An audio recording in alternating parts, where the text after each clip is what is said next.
I'm going to give you 10 tips on how to survive grad school. You ready? So I know the thought of grad school can be really scary. Trust me, I know how you feel. I just recently finished my master's degree in marriage and family therapy, and it was not easy at all. The transition from undergrad to grad school was a complete shock that I wasn't ready for. So I'm going to share 10 tips that I've learned along the way to help me finishing that degree. Hope they help. Tip number 1, relax. Yes, relax. If you start stressing out now, you're only going to psych yourself out. You made it this far, you'll do great. Tip number 2, record your lectures. Ask your professor if lecture recording is allowed. This will help you be present in class and not constantly worrying about writing everything down or mishearing something important. Tip number 3, schedule your day. Every day I wake up and plan my schedule accordingly. Include class, homework, workout, study time, and even when to eat.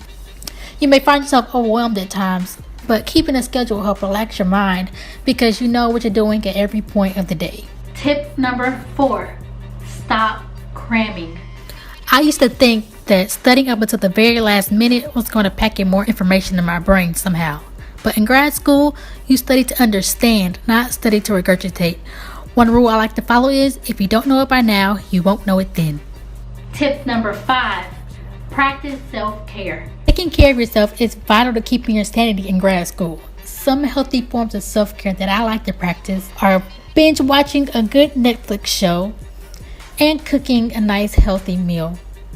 Self-care is important because we can't pour from an empty cup, so we need to refill it by taking time away from school and just doing things that we love to do.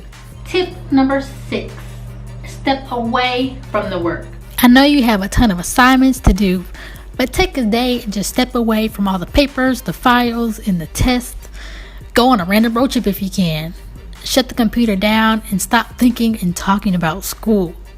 So when it's time to get back to work, you'll have a refreshed and motivated mindset ready to tackle everything you have to get done.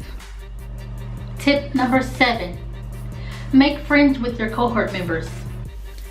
I know Drake said no new friends, but when I tell you I've met some of my best friends in my program, I'm not lying.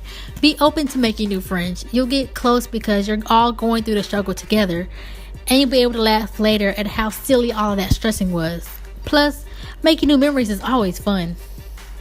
Tip number 8, keep your resume updated. This is one that I struggled to follow. I accomplished so many things over the 2 years of my program, and I thought, oh, I remember everything. I couldn't have been more wrong. Keeping your resume up to date as you go along will save you time when it comes to job searching. Tip number 9, don't stress over grades. Yes, grades are important, but grad school is about the experience more than the grades. Now, I'm not saying go out there and fail, but understand what you're learning is going to be a part of your career. So you want to soak up the experience and knowledge, not stressing over why you received a B instead of an A. And tip number 10, go to sleep. Don't underestimate the power of sleep. You need it to function properly. Take naps if you have to. You'll function better and be able to accomplish way more when you're well rested. Bonus tip, be prepared for post-grad. Depending on your field of study and your program, there may be extra requirements you're going to have to fulfill upon graduation. These requirements can take up to 2 years to fulfill, which means the money isn't going to be rolling in automatically. Remember, just because you have a master's degree doesn't mean that you're automatically qualified. You're going to need the experience to back it up. Alright everyone, so those are my 10 tips for grad school survival. I hope they helped, and if you liked it, go ahead and share the video. If you have any questions, go ahead and leave those below, and if you would like for me to do a video on my field of study, I would love to, so just let me know in the comments. Make sure you subscribe to join the Key Hive, and I'll see you in my next video. Bye!